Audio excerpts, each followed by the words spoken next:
Buenas, gauchada, tudo flor especial? Eu sou o Lucas Negre e estamos começando mais um Linha Campeira em vídeo. E hoje o assunto é sobre um dos maiores clássicos da música gaúcha contemporânea. Hoje vamos falar sobre Herdeiro da Pampa Pobre. Então faz o seguinte, enquanto eu preparo o meu mate, tu não precisa voltar a ser caudilho. Só confere se já está inscrito aqui no youtube.com/barra Linha Campeira e segue a gente lá no instagram.com/barra Linha Campeira Oficial.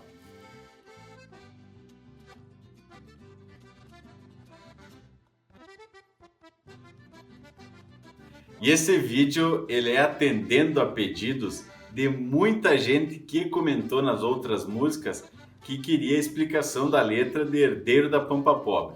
Então, principalmente depois que eu fui visitar o Gaúcho da Fronteira, dá só uma mirada no retrato que fiz com ele, lá na casa dele, onde a gente conversou sobre a cultura gaúcha, sobre a importância do legado, e ele tocou um eito de milonga bueno no violão, tocou uns gaitaços velho de fundamento, além de ser um gaúcho velho muito gente buena, então me senti na obrigação de fazer o Explicando a Letra de Herdeiro da Pampa Pobre do Gaúcho da Fronteira, porque é uma letra que hoje ainda é muito atual. O próprio Gaúcho da Fronteira me contou que quando ele recebeu essa letra, ele musicou ela chorando.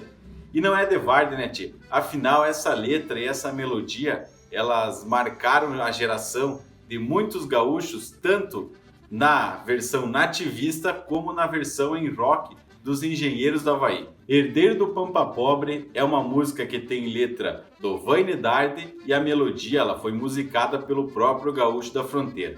Ela apareceu e foi gravada pela primeira vez no LP Gaitaço do ano de 1990 e ela é a música de número 4 do lado A desse disco.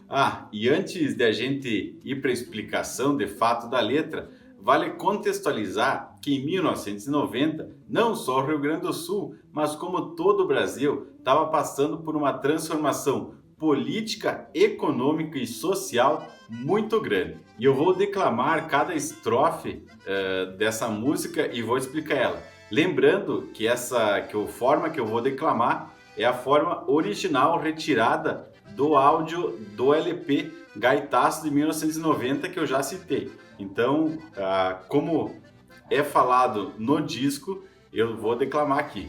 Mas que pampa é este que recebo agora com a missão de cultivar raízes? Se desta pampa que me fala a história não me deixaram nem sequer matizes. E aqui o jovem já percebe que a situação do pampa não é das buenas, né, tchê?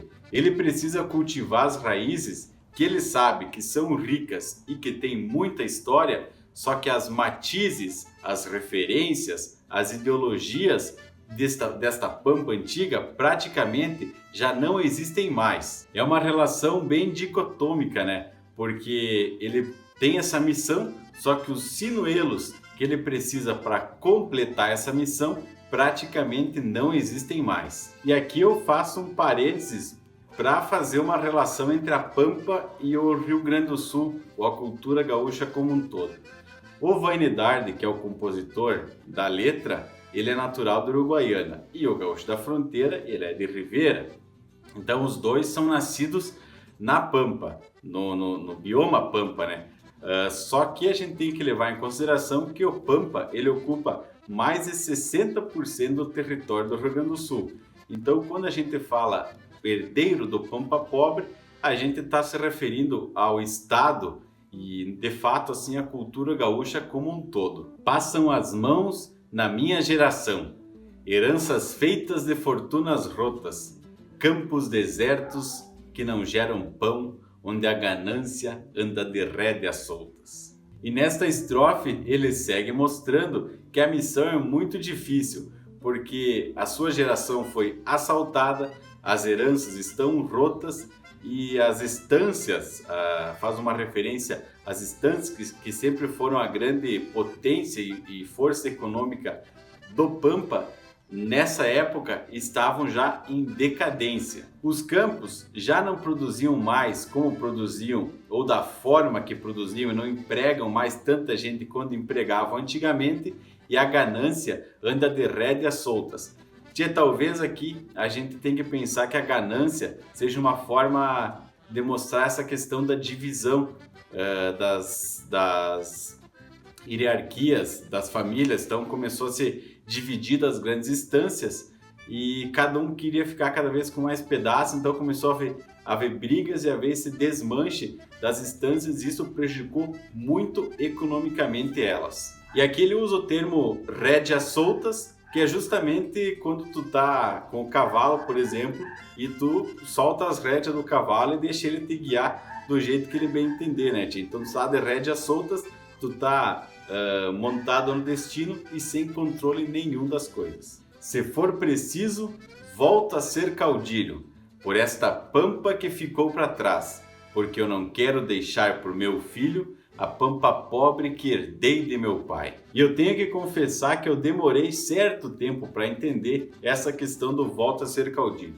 Inclusive já fiz um vídeo sobre quem foram os caudilhos no Linha Campeira, é só tu dar uma mirada aqui em cima no card. Então, eu volto a ser caudilho, ele se refere que ele voltaria a ser um líder. Então, o caudilho nesse sentido de ser um líder que vai liderar uma nova geração para defender a pampa. Então, nessa ideia ele entende que a herança que ele recebeu, ela tá ruim e ele não quer deixar esse legado pro filho dele. Ele quer fazer algo que seja diferente, algo que seja melhor para deixar um legado, para deixar um futuro melhor para a próxima geração. Herdei um campo onde o patrão é rei, tendo poderes sobre o pão e as águas, onde esquecido vive o peão sem leis, de pés descalço, cabresteando mágoas. Aqui a gente tem uma forte relação com o êxodo rural e a transformação da pampa de pequenas propriedades para grandes latifúndios. Então, o patrão, hoje dono de como se a pampa fosse uma grande empresa, ele tem poder sobre tudo e sobre todos. Enquanto o peão, que é o cerne, que é o personagem principal desta pampa, está de pés descalços, desassistido, sem nada, cabresteando mágoas.